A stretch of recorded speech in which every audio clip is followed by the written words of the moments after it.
The 11th of February balance patch in Guild Wars 2 changed quite a lot in terms of DPS in PvE. And today I want to take a look at my DPS tier list from a few months ago and want to update it regarding which classes got better, which classes got worse, and maybe we even have a new best DPS class. So without much further ado, let's jump right in. If you want to see the whole explanation why I put a single class in a specific place, be sure to check out the old video. It's in the top right hand corner or in the description below. Here, I'm just gonna give you the update, so the things that changed. So we will take a look at the end tier list from last time, and we will just change the things that I think are worth changing and putting into higher or lower tiers.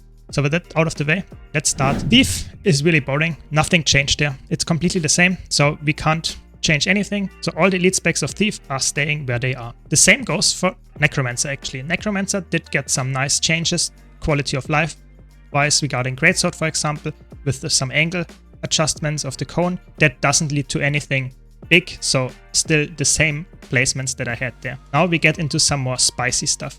Let's start with Engineer. So Engineer, Scrapper and Holosmith both bench around 43k, so they are still where I put them last time. They are really nice specs, they have enough DPS and have some utility in the kit as well. Mechanist actually got a buff regarding the spear, so now we have more DPS than before.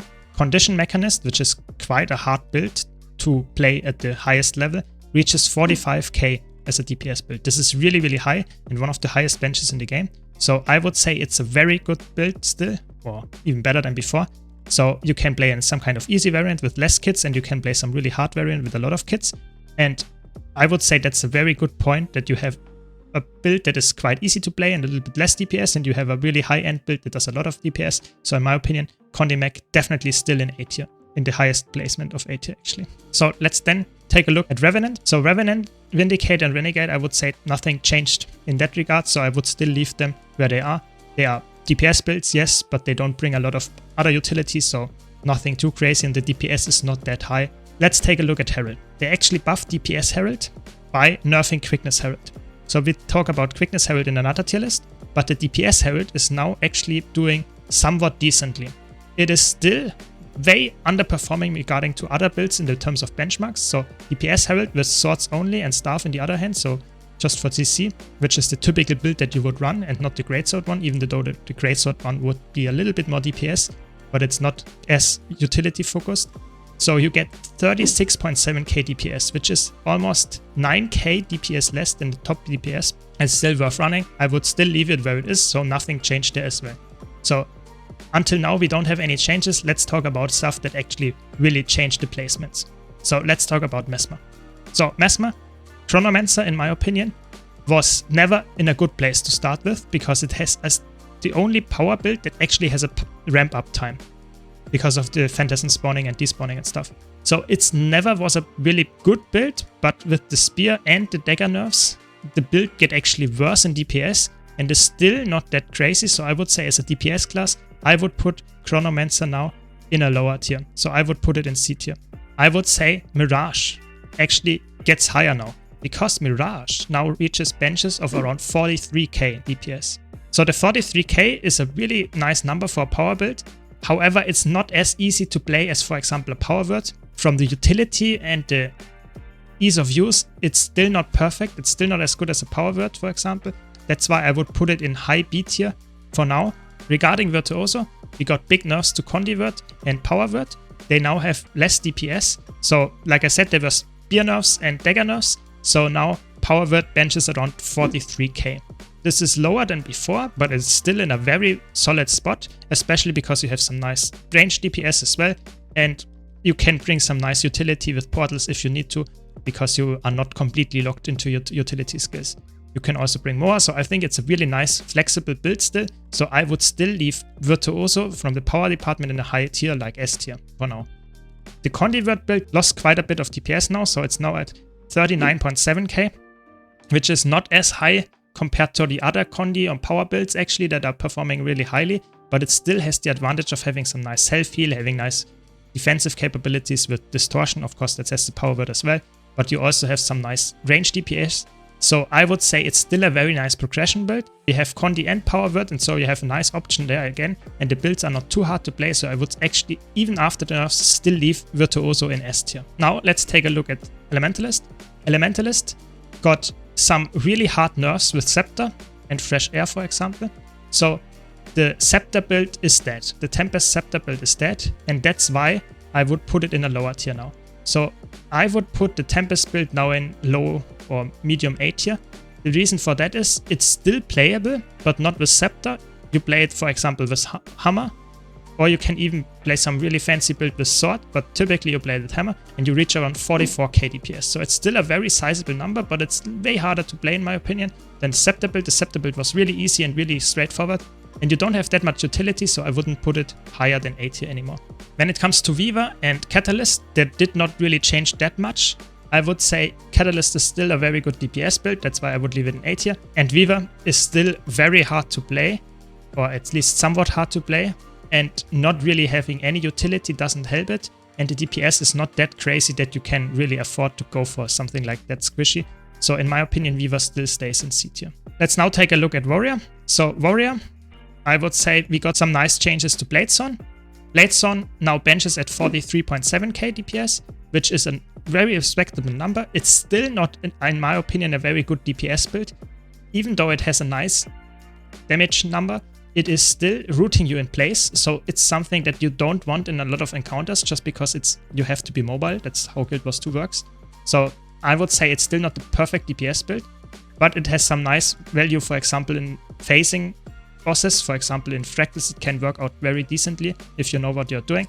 But I would say it's still not that crazy good. So in my opinion, Bladezone is still very... I would say you can make an argument for putting it in A tier now, or leaving it in B tier. Let's leave it in A for now. I think it's a very worthwhile build to play. Then we have Condi Berserker. Condi Berserker got no real changes. It's stayed where it is. And in my opinion, it's still not that utility focused, and typically you don't really need it. So I think it's a nice DPS build, like all the other builds in B tier. You can play them, but they are not as crazy good as the A tier counterparts. Then we have Spellbreaker. That's the interesting part. Spellbreaker actually got a trait rework in the arms trait line. So you now can use one-handed weapons that you also can put in your offhand with a faster auto attack. And that helps this build quite a lot because you can use dagger and sword, and you actually get a really high damage number of around 44.8k. You also have some nice CC in the kit and a nice block. So I would say this build is now for me higher than before. So now I would put Spellbreaker in A tier. The DPS is actually really sizable. Of course, it's fully melee, and it's also quite important that you stick to rotation. If you don't do that, you might lose a lot of DPS, of course, as every other build.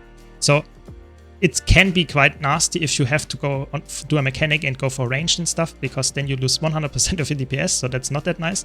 But it's still a very good DPS build. What's left? So Guardian is left. Guardian, Firebrand and Willbender, nothing changed there. They are still where they are, still very good picks. Willbender particularly has crazy good DPS builds, one of the highest builds DPS benchmarks in the game. And then we have Dragon Hunter. Dragon Hunter actually got a big buff. So before it was only used in some nice dungeons and fractal speedruns because it has crazy burst damage.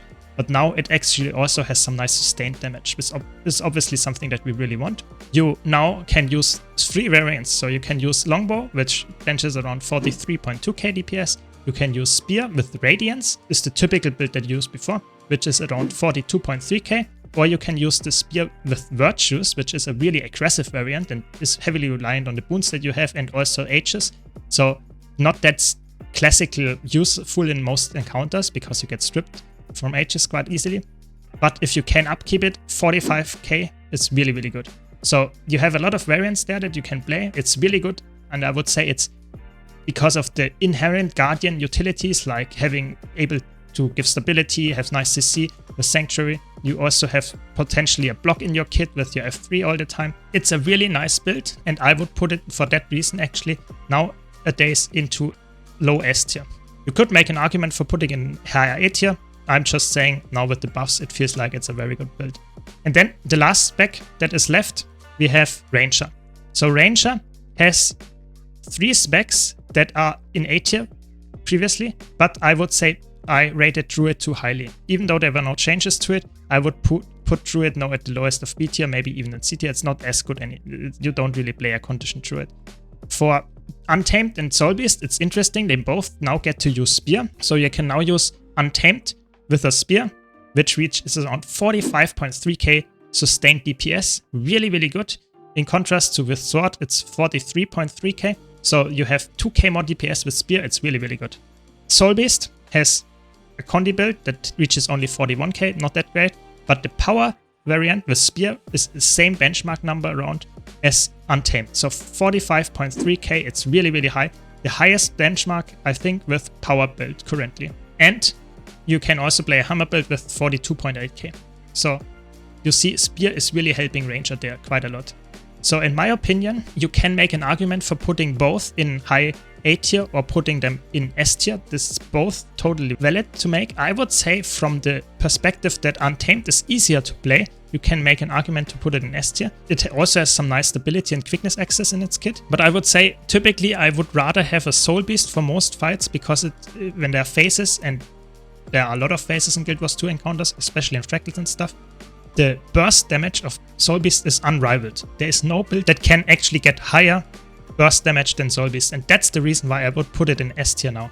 Soul Beast is a very good DPS build right now. It also has some range baked into the kit with the Spear.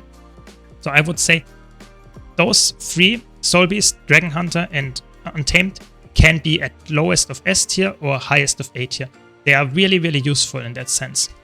They don't have as much sustain or support or ease of use as those three. That's why I put them so highly. But if you are a really hardcore player, high-end gamer, those three would be the best options right now. And with that, we finish and conclude the update of the tier list. I hope you enjoyed it. Please let me know your take, your experience on the balance. If you like this video, don't forget to leave a like and subscribe for more content like this. Thanks a lot for watching. Thanks to all my supporters on Patreon, Twitch, and YouTube. Thanks, Tima. Thanks, Malice. And I hope to see you all in the next video.